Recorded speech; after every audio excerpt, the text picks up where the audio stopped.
कोई डाउट है बेटा एक्सरसाइज में आपको? Sir question number 2।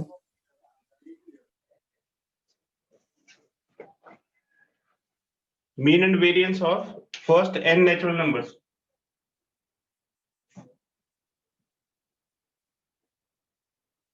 तो देखिए फर्स्ट n नेचुरल नंबर्स क्या होंगे?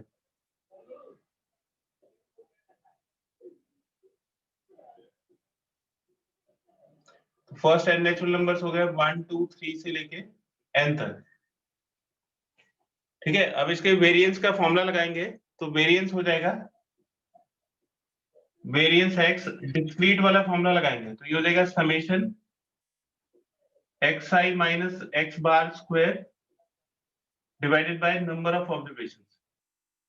तो पहले इसमें x बार को कैलकुलेट करना पड़ेगा।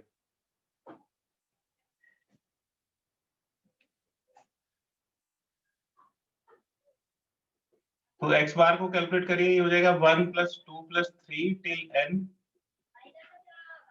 Divided by number of observation.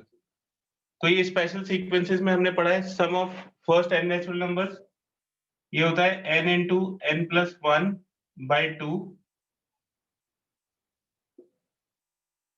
ये तो न्यूमरेटर की वैल्यू होगी और डिवाइड बाय n, तो ये n से n कैंसिल हो जाएगा और इसकी वैल्यू हो जाएगी n + 1/2।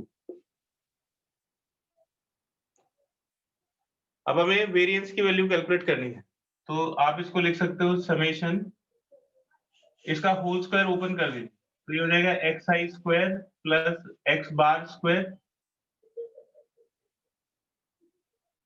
Minus 2xi x bar divided by n।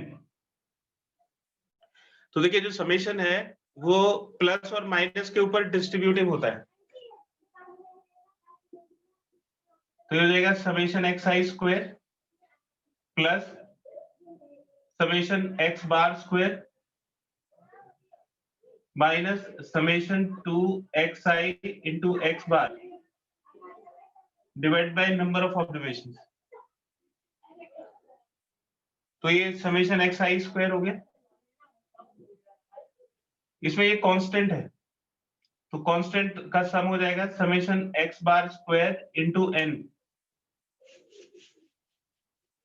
देखिए स्पेशल सीक्वेंसेस का आपको रिजल्ट याद होगा कि summation of constant k × n के इक्वल होता है। कांस्टेंट का सम k × n के इक्वल होगा, तो जो मीन है वो तो कांस्टेंट है। ठीक है, n + 1/2 ये कांस्टेंट है क्योंकि इसमें ये मीन की वैल्यू नहीं बदलेगी, मीन कांस्टेंट ही रहेगा, तो x बार स्क्वायर × n हो जाएगा, जैसे k × n हो गया। ऐसे इसमें जो 2x बार है ये कांस्टेंट होगा, तो समेशन xi बचेगा, summation xi divide by n। तो n की वैल्यू स्मॉल n के बराबर है तो कैपिटल N को हमने स्मॉल n के इक्वल रख दिया। अब इन सबकी वैल्यूज इसमें सब्स्टिट्यूट करनी है तो ये हो जाएगा variance x = summation xi²। Summation xi² का फॉर्मूला होता है n × n + 1 × 2n + 1 divided by 6। ये जो xi है ये वाली वैल्यूज है xi, तो ये नेचुरल नंबर्स का सम है, तो summation of x² summation of n² के इक्वल हो जाएगा और उसकी वैल्यू हो जाएगी n × n + 1 × 2n + 1/6। फिर n इसमें कांस्टेंट है और x बार की वैल्यू हमने निकाली हुई है n + 1/2, ये इसका स्क्वायर हो गया माइनस 2x बार, तो x बार की वैल्यू हो गई n × n + 1/2 और समेशन xi की वैल्यू फिर से नेचुरल नंबर्स का सम हो जाएगा तो n इंटू एन प्लस 1/2 के इक्वल हो जाएगा and whole divided by n।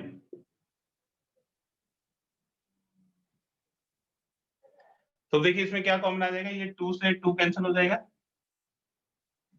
सभी में n कॉमन है और n प्लस 1 कॉमन है, तो न्यूमरेटर में से n into n plus 1 common निकालेंगे तो ये बचेगा 2n प्लस 1/6।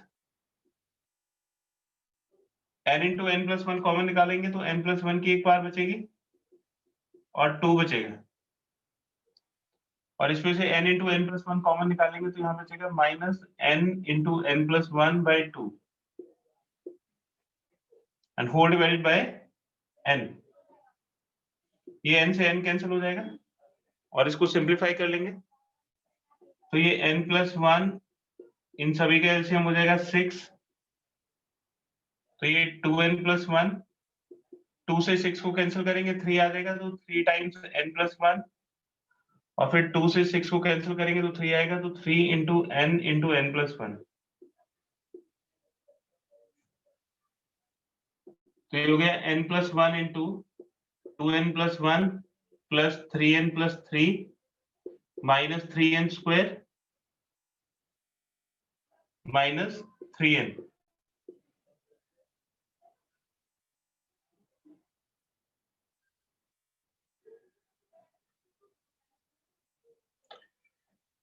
x बार की वैल्यू गलत डाल दी, x बार n प्लस 1/2 है,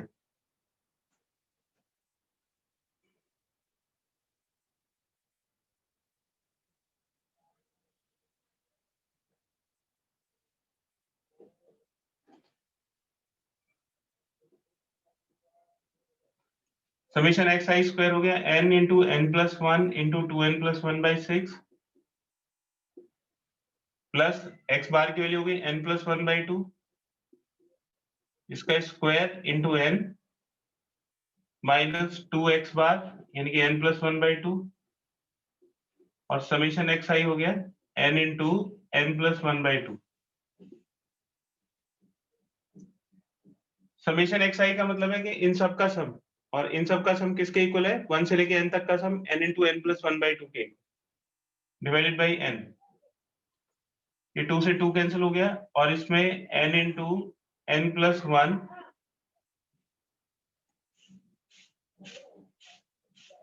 और डिनोमिनेटर से भी 2 कॉमन आ जाएगा तो n into n plus 1/2 common आ गया, तो इधर से बचेगा 2n प्लस 1/3,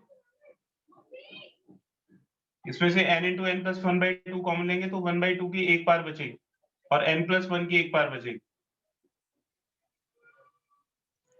और इसमें से n into n plus 1/2 common लेंगे तो n प्लस 1 बचेगा and whole divided by n। ये n से ये n कैंसिल हो जाएगा तो n प्लस 1/2 एलसीएम हो जाएगा 6, 3 2 जा 6 तो 2 into 2n plus 1 plus 3 into n plus 1 minus 6 into n plus 1।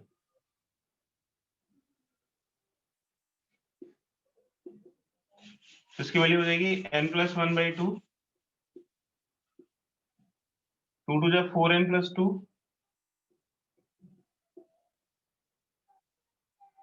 Plus 3n plus 3 minus 6n minus 6 divide by 6,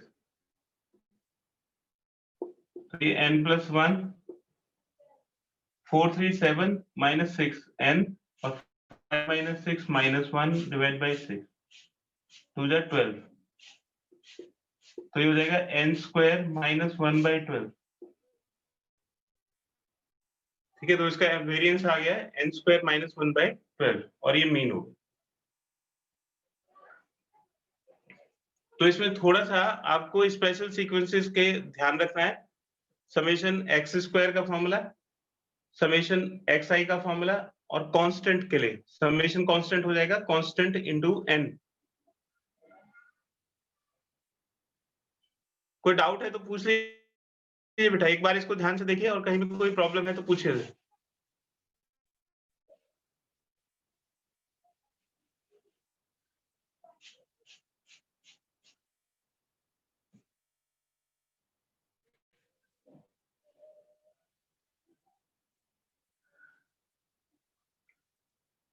और बताइए कोई डाउट है इस एक्सरसाइज में?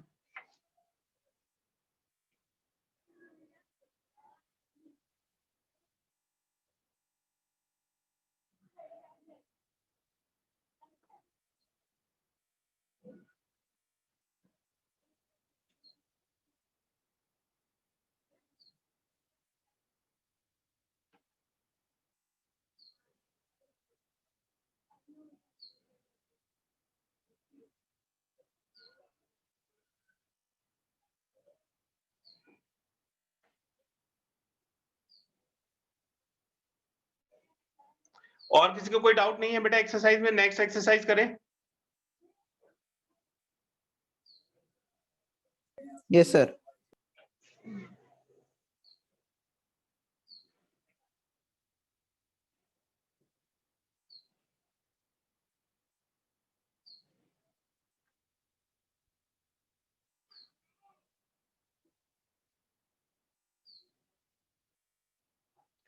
देखिए अभी तक जो हमने दो एक्सरसाइजेस पढ़ी हैं वो मेजर्स ऑफ डिस्पर्शन की पढ़ी है, मेजर्स ऑफ डिस्पर्शन। और इसका यूज होता है, is used to compare two quantities, या यूज टू फाइंड कंसिस्टेंसी और वेरिएबिलिटी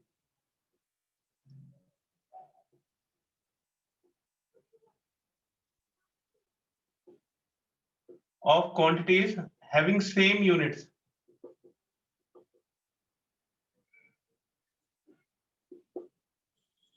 तो हम ऐसी क्वांटिटीज के कंसिस्टेंसी या वेरिएबिलिटी को कंपेयर करते हैं जिनकी यूनिट सेम होती है।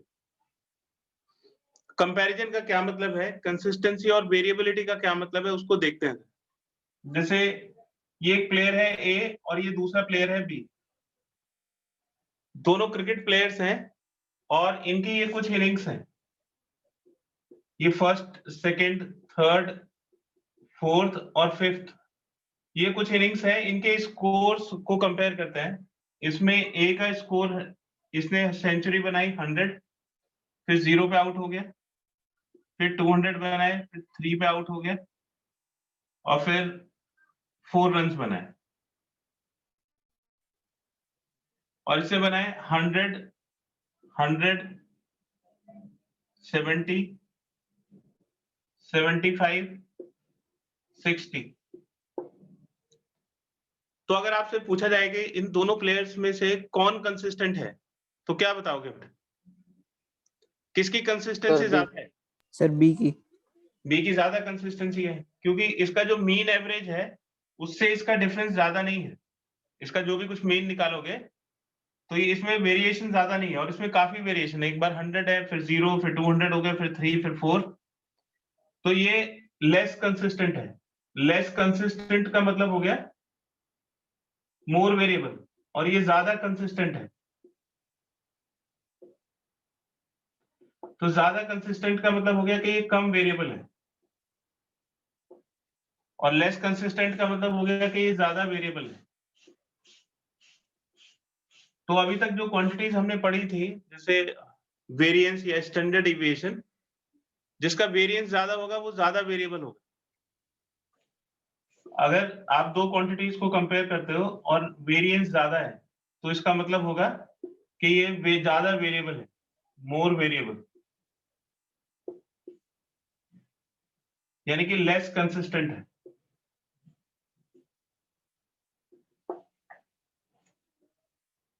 मोर स्टैंडर्ड डिविएशन यानी कि सिग्मा, तो ये भी ज्यादा वेरिएबल होगा और कम कंसिस्टेंट होगा। तो मेजर्स ऑफ डिस्पर्शन किस लिए किया जाता है? यूज टू फाइंड कंसिस्टेंसी और वेरिएबिलिटी या comparing two quantities which are having same units. अब अगर यूनिट्स डिफरेंट हो जाए तो उनको कंपेयर कैसे किया जाए? तो उसकी यूनिट को कैंसिल करना पड़ेगा। तो यूनिट लेस बनाने के लिए हमें दो क्वांटिटीज लेनी पड़ेंगी जिनकी यूनिट सेम हो, और उसके रेशियो से उसको कंपेयर करेंगे। ठीक है, तो इसके लिए कोएफिशिएंट ऑफ वेरिएशन का यूज किया जाता है।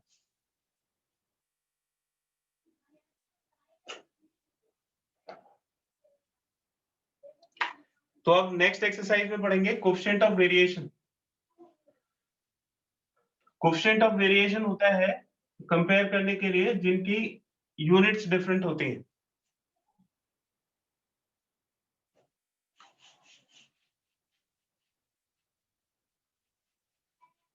तो whenever we want to compare the variability, तो जब आपको वेरिएबिलिटी को कंपेयर करना होगा of two series with same mean, जिनका मीन सेम होगा,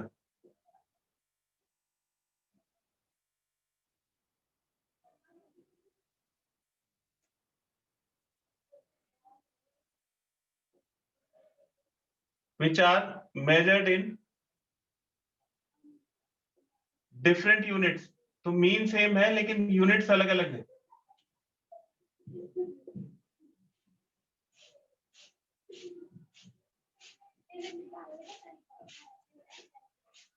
So we do not merely calculate measures of dispersion,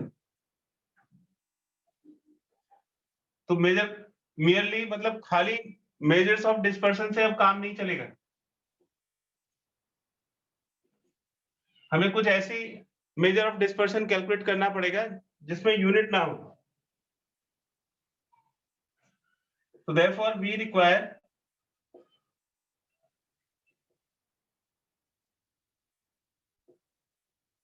such measures which are independent of units, तो हमें ऐसी मेजरमेंट की जरूरत पड़ेगी जिसमें यूनिट्स ना हो।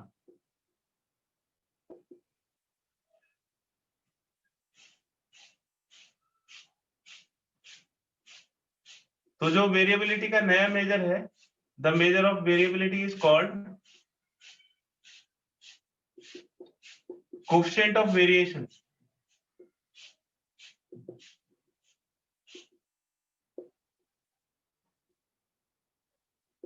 इसको CV से डिनोट करते हैं।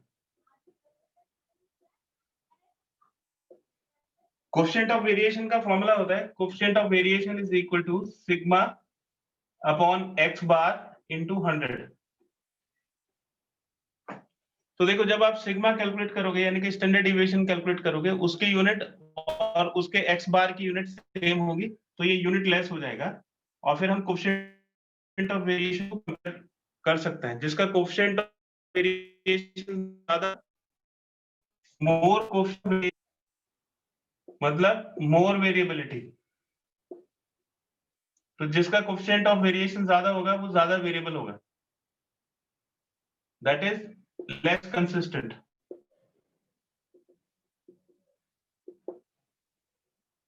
इसका एक स्क्रीनशॉट ले लीजिए।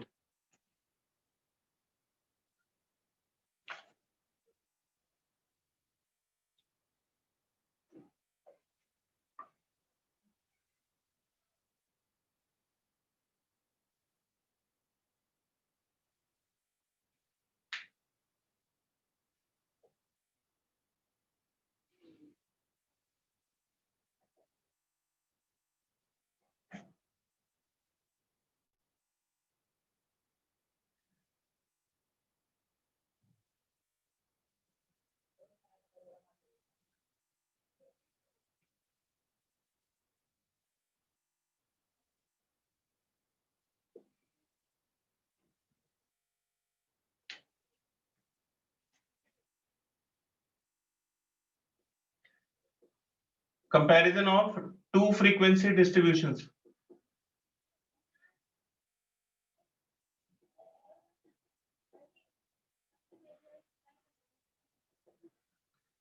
With same mean.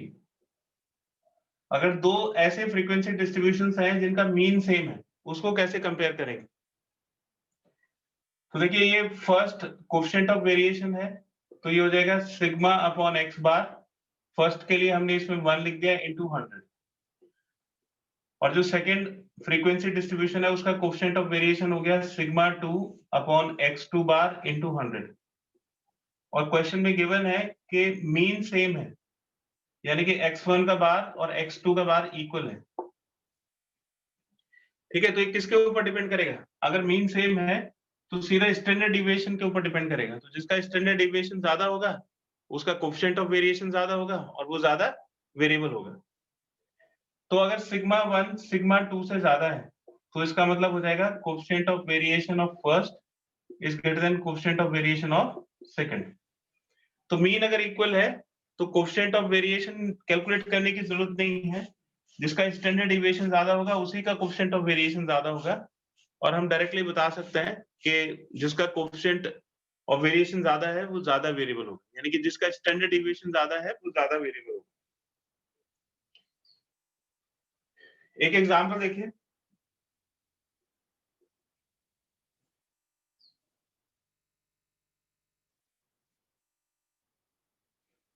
ये ए और बी दो प्लांट्स हैं।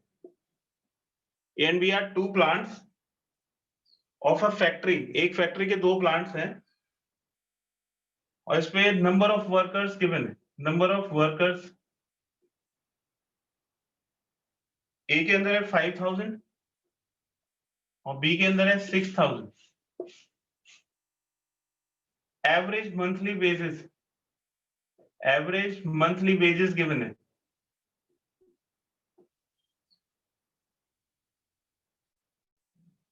इनका एवरेज मंथली वेजेस है 2500 और इसका भी मंथली वेजेस है 2500।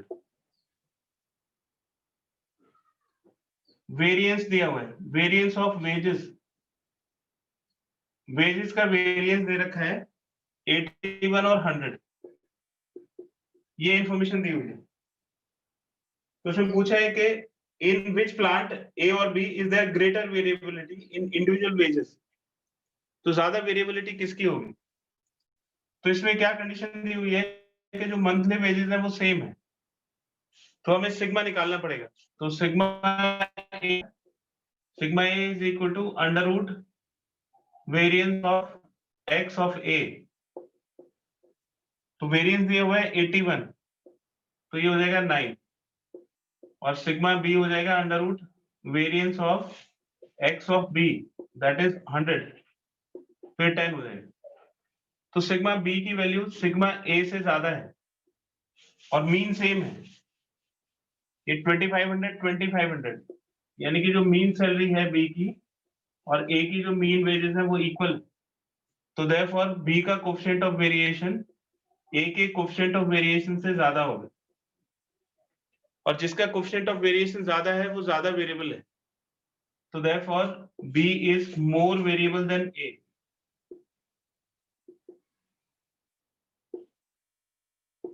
तो बी ए से ज्यादा वेरिएबल है।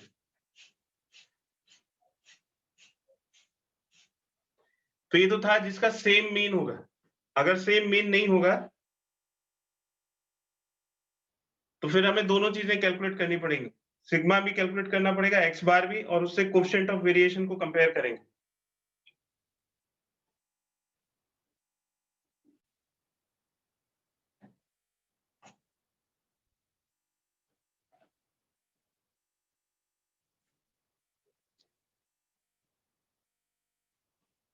इसका एक स्क्रीनशॉट ले लीजिए बेटा।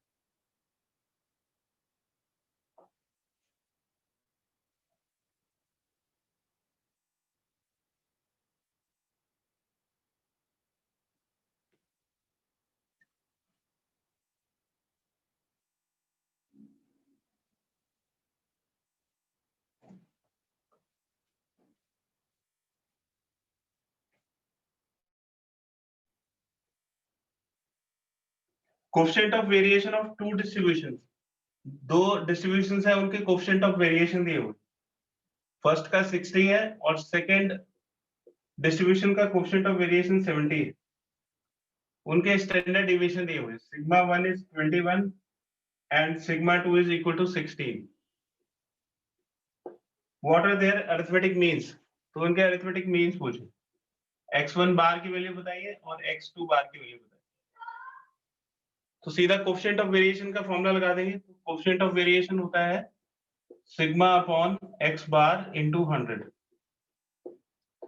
तो x बार की वैल्यू हो जाएगी सिग्मा अपॉन cv इंटू 100। अगर आप फर्स्ट ऑब्जर्वेशन के लिए निकाल रहे हो तो फर्स्ट और सेकंड ऑब्जर्वेशन के लिए निकाल रहे हो तो सेकंड। तो सिग्मा हो जाएगा 21 बाय 60 इंटू 100, 0 से 0 कैंसिल हो जाएगा, 210 बाई 6 तो 35 आ जाएगा। ऐसे ही x2 बार हो जाएगा sigma 2 upon coefficient of variation 2 into 100, 16 upon 70 into 100, 160 divide by 7,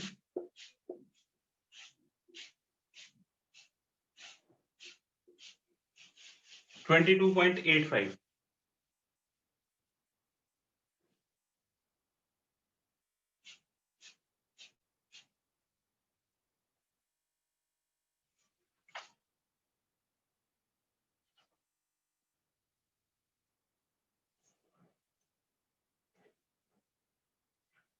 तो इसमें तो सीधा फॉर्मूला ही लगाना था।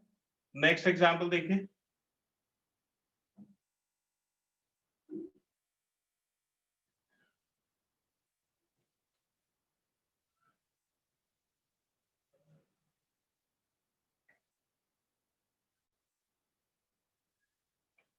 देखिए मीन दिया हुआ है और वेरिएंस, दो क्वांटिटीज का मीन और वेरिएंस दे रखा है।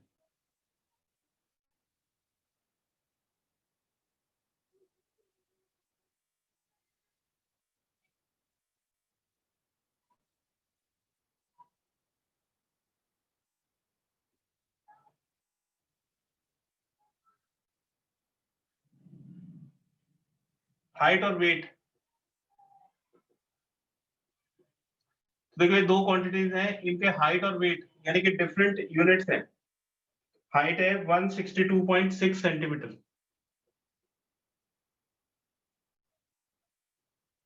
और वेट है 52.36 केजी। वेरिएंस दिया हुआ है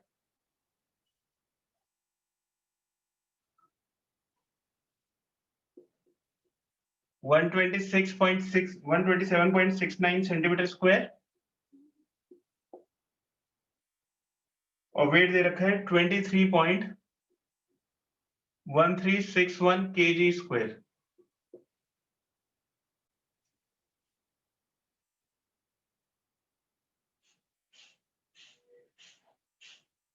तो इसमें पूछा है कि कैन वी से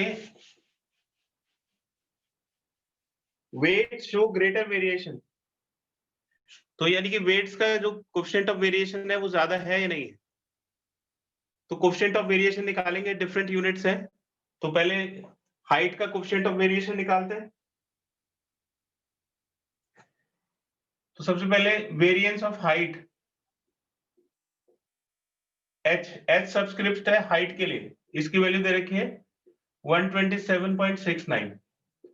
तो सिग्मा ऑफ हाइट कितना हो जाएगा, अंडर रूट 127.69। इसको कैलकुलेट करोगे ये 11.3 सेंटीमीटर आ जाएगा।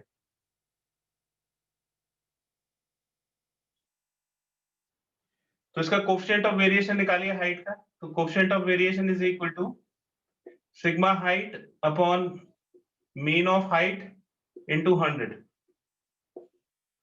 तो सिग्मा की वैल्यू हो गई 11.3 और मीन हो गया 162.6 इंटू 100। ये डेसिमल से डेसिमल कट जाएगा और इसको कैलकुलेट करेंगे, ये आएगा 6.95। तो हाइट का कोएफिशिएंट ऑफ वेरिएशन निकाल लें। बिल्कुल उसी तरह से वेट का निकालेंगे। तो variance of x of weight is equal to 23.1361। तो इसका स्टैंडर्ड डिविएशन निकालिए, ये आ जाएगा under root 23.1361।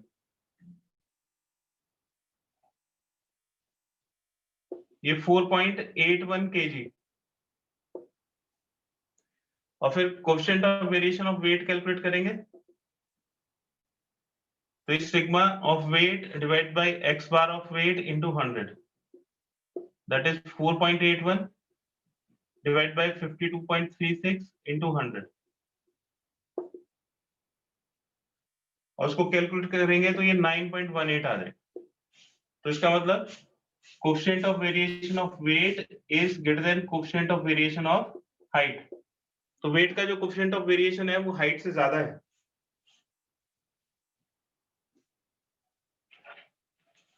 Therefore, weights show greater variability than height.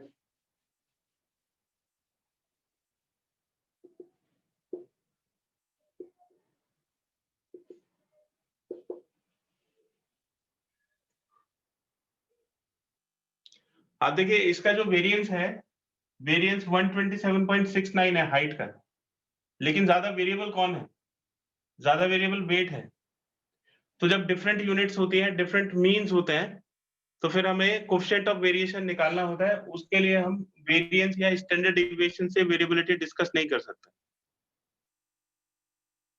तो ये तो आसान सी एक्सरसाइज है बेटा। फिर इसके बाद मिसलेनियस है।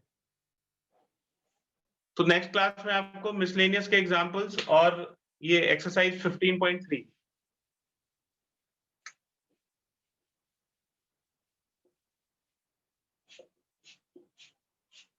Miscellaneous 15 with examples. तो मिसलेनियस के क्वेश्चंस ट्राई करिएगा, उसमें खूब डाउट्स आएंगे आपके, तो सारे क्वेश्चन आपको ट्राई करने हैं।